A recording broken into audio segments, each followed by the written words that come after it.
Moving on to MMAA, an LGBTQIA plus community. Modern Military Associates of America, MMAA, is the nation's largest organization of LGBTQIA plus service members, military spouses, veterans, their families, and allies. They provide free, direct legal services for the LGBTQ community and HIV positive military and veteran communities. We are joined by Jennifer Dane, veteran of the United States Air Force, who served as an intelligence analyst focused on geopolitical relations, terrorism, and threat vulnerability issues, and currently the Executive Director of MMAA. And our talk will be moderated by Christine Hughes, and I will pass it over to them. Awesome. Thank you so much, Hunter. Jennifer, welcome. I'm so excited to have this talk with you. We're so honored to have you here for this discussion. I'd really like to just open it up and tell us about the work that you've been doing with MMA. What led you to this? Yeah, absolutely. Well, it's an honor to be here. And I've got to say a big thank you to Erica McManus from Instant Teams for connecting, because their work is also incredible. And on that slide, you saw that it said the Rosie Network, and I'm not associated with them, so I'm simply the CEO and Executive Director of the Modern Military Association of America. But to say all that to say is what led me to here. Our organization was founded in 1993, so quite a while back, and the reason that I am in the position I am today is that in 2010, I joined the Air Force. And I remember joining, and I joined during Don't Ask, Don't Tell at the back end of that. So for folks unfamiliar with what that means, it barred lesbian, gay, and bisexual folks from serving in the military. And so I joined knowing that I was gay and that there was a possibility that I could be outed. And like 1 in 3 of female veterans or female service members, I was also a survivor of sexual violence. So unfortunately, that's just a reality that happens in the military. But what happened for me next was even more traumatic, I think. So I started an investigation into the crime that was committed against me. And the defense actually found out I was gay and started a process of discharging me from the military for simply reporting it. So a great policy that was intended for good nature during the President Clinton administration. And while I was in preschool at that, ended up coming back, and I was investigated. But luckily, Don't Ask, Don't Tell was repealed much later in 2011. So I always, whenever I got out of the military, I knew it was my number one goal to advocate for others that don't have a voice, and also to make sure that we right the wrongs of the past. And so I was just very lucky. I call myself an accidental advocate. And so that really led me to what we're doing. So at our organization, our mission is to educate, advocate, and support. And that's what we do on a daily basis. We have 85,000 members, and we do all that, and even provide pro bono legal support for the 114,000 service members that were discharged either dishonorably or other than honorable simply for being themselves. From about World War II until the repeal of Don't Ask, Don't Tell. So that's kind of spans the gamut of why I do what I do, and kind of a little like just the tip of kind of some of the work that we do. Absolutely. And I just have to say, Jennifer, that cause in general is something that is personally very close to my heart as well. As a gay woman and an Army veteran, a lot of what you're doing rings very important and a real experience from my own service time as well. So before we even go any further, I just want to say thank you. This is incredibly important work. I'm just blown away. So thank you so much. So a little bit about you. You're an Air Force veteran. You're personally and formally aware of the struggles that these modern military families are going through. Can you tell me a little bit more about the kind of support that MMA provides to veterans and their families? Yeah, so one of the biggest things is our legal support. That's one of our hallmark programs. We also have about over 60 chapters, which are mostly Facebook groups at this moment because of the pandemic and COVID. But we have they connect folks in different regional areas. So if you go on Facebook and you can Google MMAA in the state, and then you can get connected. So we try to facilitate events for every place, not only in the United States, but also overseas. So that's one way. We have an annual gala in theory. Hopefully this year we'll bring it back. That we make just to raise awareness. We also do one of the biggest things that is near and dear to my heart is we do a cultural competency training program, and that's called Rainbow Shield. And it really just gives you an overview of basically what our modern community what they look like, what our needs are, how to go into environments. I mean, anywhere from corporations to government roles, and say, how do you work with these individuals? Because I mean, Don't Ask, Don't Tell was not too long ago, and also even just same-sex marriage. I mean, it hasn't even been. I think it's 6 years since same-sex marriage. So I mean, there's unique challenges and health disparities and just discrimination that still occurs. So those are some of the things that we do. We have a special chapter that just specifically looks at families and veterans or active duty or reserve or guard, and that one's called Mill Pride. Supporting our pride and joy. So some families, they may be heterosexual or they may be LGBTQ, but their kids may be LGBTQ as well. And so we want to make sure that population is taken care of as well, and we meet the needs of those kids. And also on the flip side, if you have a family member you're a parent or guardian that's LGBTQ and you don't identify as such, we also have a space for you to come and collaborate and just share your common experiences, because we want to make sure that that family they look all different, and just making sure that we recognize that all families are important and are seen. And then lastly, I mean, we do a lot of things. I have a lot of my, but one of the biggest things that I like to do is go into corporations or businesses and just share what you can do to advocate, from all the way up from changing, human resources policies to wallets, something I call wallet activism, and making sure that you're spending your money just in the places that, matter to you, and making sure that you're really informed where your dollar goes, whether that's from drinking a coffee to making a home purchase. Even that matters in the grand scheme of things. Absolutely. I love that. I'm all about, I love the idea of a resource about ethical consumerism. That's an excellent resource to have. Thank you. So obviously, as part of the MMAA, you are constantly working to make the honor of service as a veteran more inclusive for the LGBTQIA plus military and veteran community. So this is a two-part question here. I'll let you answer the first one, and then I'll follow up with the second. But what are some of the major issues that you face in this mission toward advancing fairness and equality of the LGBTQIA plus military and veteran community? Yeah, so there's several that span the gamut, but I would say the number one is the political landscape. As you know, we've had a change of administration, and that's made it hugely, if that's a word, I think it's a word. It's made it really much more amenable to actually go in and ask for change and ask for the rights to be wronged. So the political arena is definitely the easiest way to navigate. Is when you have a favorable administration or favorable congressional folks, and even favorable mayors or governors in states, or in your commands too. So that's a lot of things that just the political arena. But secondly, we know that the Department of Defense, the Department of Homeland Security, and even the Department of Veteran Services, or VA, Veteran Affairs, they have never collected data on LGBTQ individuals ever. So that policy was instated during Don't Ask, Don't Tell to make sure that privacy was instilled.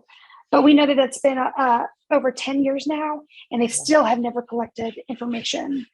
So you're looking at potentially 2.5 million veterans that we don't know anything about besides self-reporting to the census data. And then we have another million that are serving, and we don't really know their concerns. And so until they get some research and analytics done, we can't really meet them in the place that we need to meet them. And then lastly, one of the biggest things that we know is, well, the history of LGBTQ service spans throughout the course of our history. We know that the first person ever discharged from the military for being gay was during the Revolutionary War. So he was literally drummed out of his area and said, basically don't come back. But we do know that since World War II until the repeal of Don't Ask, Don't Tell, 114,000 service members have dishonorable or other than honorable. So right now we're looking at a process to make sure that that's more inclusive. You can upgrade those discharges, but you have to request your records. You have to hire an attorney. You have to file those, and you have to wait. The wait time is especially during the pandemic, we saw wait times 5, 7. I mean, I just got off the phone yesterday with somebody that said they were discharged in 1990, and they've been waiting for justice ever since. And also the awareness. Some people think that because Don't Ask, Don't Tell was repealed, like everyone's fine. But we also know that Don't Ask, Don't Tell ensured rights for lesbian, gay, and bisexual service members, but it was never intended to cover trans folks. And the Department of Defense is the #1 employer of trans individuals. So you would think that they would ensure that they, as the #1 employer, they would do what's right and protect them. But we've seen that unless we codify into law the protections, it is as simple as tweeting a policy to make sure that they are serviced. So those are the unique challenges of just really better understanding, advocating. And one of the biggest things that we're working on also is to just push the Equality Act. And that is not just for our LGBTQ military members or veterans, but that's for the whole community in general, and making sure everyone is treated like everyone else. No special treatment. We just want to be treated like everyone else. Absolutely. Could not agree more. So with all of those challenges being brought up, can you share with us some of the successes that you've achieved, which have kept you motivated during this journey? Yeah, so I think one of the biggest things for me is just knowing, like a couple weeks ago, I got an email from someone that put their discharge paperwork in years ago. And she said, I finally got my corrected DD 214, which is basically your service record. And I apologize if you hear hammering. We're having our house painted. So, but yes, so she got her DD 214 corrected. And I can't imagine living under that. I mean, I was very fortunate that an investigation was not conducted into me. I mean, it was conducted, but there was nothing that happened afterwards. And I was basically free to be who I was. So I think that keeps me motivated, and just knowing that I think the more people that push back, the more motivated I get. We have that Rainbow Shield cultural competency training, and there were so many hateful posts on our training website, on our Facebook. And it just made me think, that's exactly why we need this, because we're not in a place that everyone recognizes that we're just like them. And so I think that really motivates me. And I also, I want to see people, I want to be the person that I needed as a kid. And I think that motivates me. Somebody asked, one of the questions that somebody asked me at one time was, what would look like what would you look like? What would success look like for you in this job? And I said, I just hope that one day I work myself out of a job. Not that I want to, but I just hope that we can get to a place where I don't have to advocate, and that I can go in and advocate for somebody else, because that's really important. I love that. I think that's a great motivational statement to make, to work yourself out of a job. I mean, nothing would mark success as much as that. I love that. So I do want to just circle back for a second regarding Don't Ask, Don't Tell. I actually know for me, the day that it was repealed and, it came down the lines, I remember distinctly being on a drill pad with my unit when they, brought the paper out and read it out loud. And And it was, almost surreal to be live and in person a part of that, especially as a gay service member myself. So obviously, that created a bunch of historical challenges and generations of trauma for veterans. This association of a sort of demonization and inferiority with respect to one's identity and sexual orientation caused immeasurable mental health issues and unwind for a lot of service members and veterans. So I'd love to hear a little bit more about I know that you've mentioned it a little bit already, but what exactly are you doing to provide support to that community? And would you say that you're working progressively toward a way beyond it? Yeah, so we definitely are.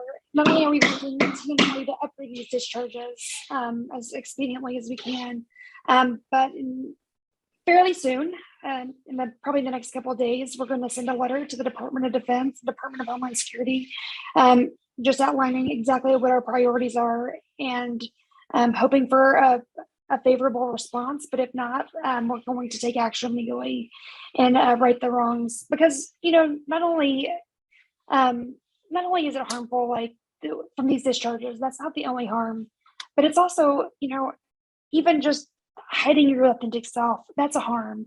Even if it wasn't even on your record, that harm that continues to perpetuate over time, of hiding who you were.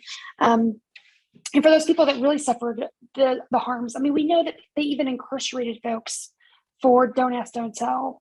And so trying to right the wrongs of that. Interestingly enough, we're also working with our partners in the UK. If most folks don't know this, but the UK also had a gay service ban too that lasted 20 years. And so we're expecting some really favorable things from their organization, and we're hoping to see that mirrored in the United States. They just recently restored medals to folks that were kicked out because of their gay ban. So we're just trying to make sure that we're doing it overall, like creating this awareness, education, making sure that people know this is an issue, but also making sure this doesn't ever happen again. And really telling, one of the things that I think we have a struggle with is, for folks who join the military that were LGBTQ after Don't Ask, Don't Tell, making sure that they know the history, making sure that, they know what it means to serve and being proud and the fight that came before then to be included. And I think that's really important. But I hope that we just can right the wrongs and also just change the culture, because at the end of the day, if people are inclusive, we just want to, not only for us, I think it's just including everyone.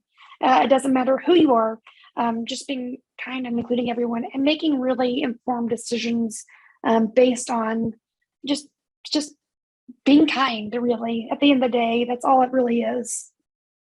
Absolutely. It costs $0 to be kind. Exactly. Zero. And on that note, in the podcast Behind the Mission in episode 20, you're quoted to have said, looking back at the history of the LGBTQIA plus community, there are so many people who have served in great roles, and bringing that history to light is so critical because we are humans too, and we just happen to love someone of the same sex. We've always been there. We've always been here. And it's just really exciting to be in a place where I feel like in 2021, we're getting visibility again. So tell me, Jennifer, how does your organization help with the representation of service members from our community as both respected and valued veterans? I think just trying to put people in the spotlight that wouldn't otherwise get in the spotlight.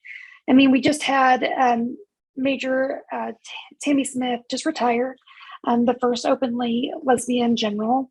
And I think there's very few. So actually just getting, providing opportunities, if you had served in any capacity, you know what it really means to get a lot of appreciation from someone. So I make sure that our troops get those, make sure that they are as promotable as possible, because there are still barriers. And just asking questions and having the platform to share stories. because I think when you humanize someone and you humanize someone's experience, that's the best way to really impact some change. Because, when you see the human side, that we just literally put on our pants like everyone else and do things just like everyone else. I mean, it just changes the mindset. And I think sometimes it's about getting to know somebody and realizing that they just happen to have this other identity that comes with them, this other intersection that comes with a lot of things that hinder their ability just simply to be alive. And so just making sure that we're there. And also, like I said earlier, I also want to make sure that there's space for other underrepresented groups as well. So I say this analogy all the time. I want to make sure that, if I have a seat at the table, that I invite someone along. And if I can give up my seat for somebody else, if their mission, they need something at that moment, then I do. And if the table thing isn't working, turn over the table and let's do something else. Because at the end of the day, I care so much about our community, but I know that there are so many others that are struggling, and just making sure that they have a voice as well. And so that's how we kind of show it. And also writing the history. One of my biggest goals is to make sure that people know that our history is not erased. And so our organization is committed to telling the stories of Don't Ask, Don't Tell and prior policies, just to make sure that, we remember. And I sit at my desk that I'm here right now. At the bottom of my drawer is the paperwork that says you will be discharged if you were found to be gay. I look at that all the time because I know exactly what it did to me and what it did to so many others. And just a reminder that there was so much work to be done. Absolutely. Well, thank you so much for sharing that, Jennifer. I do have a question from the audience, if you'd be open to answering that in these few minutes that we have left. Sorry. Someone wrote in and asked, have you seen progress in the amount of people that are now more acknowledged and better represented in society? And what has that been like in your experience? Well, I think definitely whenever television mirrors society, I think it all becomes, well, for the most part, it's pretty positive. There are some folks that are in the community that I wouldn't say are very positive folks, but that's a different story. But I think whenever we have storylines and say like Grey's Anatomy, they just announced the first non-binary doctor on their cast. And we have people that are put in roles that, otherwise they're capable and qualified, and they just happen to be like XYZ. And I think just having the ability to access things like that is really important. And we have seen a lot change. And whenever we see that type of change, we also see we humanize it, and we say, yes, they can lead these roles. Yes, they can, have families. And I remember one of the biggest things that whenever I came out as lesbian, my mom was like, I'm never going to have a family. I'm like, actually, I do have a family. Yeah. And just it's a little more difficult, but yes, there is a family. And just sharing stories. I mean, we all, we can bond over shared experiences, and we all have these intersections that do merge. You and I are both veterans, you and I are both women. There's so many things that we can bond over. And I think that's created a pathway for conversation.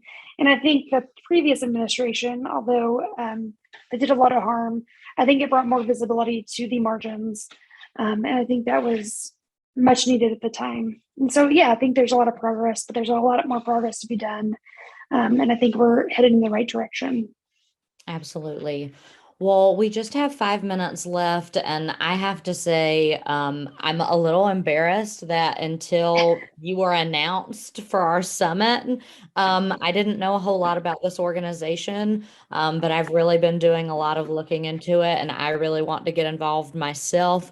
And that being said, I'm sure that our audience would love to get involved as well and would love to connect with you and with the organization. If you'd like, we'd love for you to just share how anybody can get in touch with you or get involved with the organization. Absolutely. So we have a website, and it's modernmilitary.org. You can always go on there. We have well, hopefully this next year we'll have more events coming up in different areas of the country that you can participate in. We have an annual gala that I'm hoping gets put into place. But one of the biggest things is, dollars. For us as an organization, we operate specifically just on, donations and hopefully corporate partnerships most of the time, or sponsorships. So that's a big thing that we do. Also, and just if you're ever in a place where they need a speaker about these topics, invite us to the table, or ask for our stories, or just connect. I always am willing to connect and have a conversation and see and partner with however we can partner. And just at the end of the day, just use us as a resource, because we're so connected and we want to make sure that others are connected and share what we're doing. We're about to launch an amazing food insecurity campaign for families during the holidays to make sure they have the food that's needed. So we have social media on every platform except for TikTok. We're not there yet. I am, but our organization's not. But yeah, so we're all around, and we would love to be invited to whatever you all are doing and cross collaborate. Because at the end of the day, for me, it doesn't matter, I obviously want my name to be out there. At the end of the day, though, if the work's being done, I don't care who does it. I just want, I want the progress for the community to be seen. So, yeah. And you can also email me. My email is probably in the chat. And then I would love to connect and yeah. Absolutely. Jennifer, I have to say, it has been an absolute honor to have this conversation with you. I am absolutely on fire for this work that you're doing, and I hope that we do get to connect. And on behalf of Power to Fly, thank you so much for joining us today. Yeah, thank you for inviting me. It was very fun. And plus the gear, the shirts are amazing. I'm a fan too. Thank you so much. Thank you.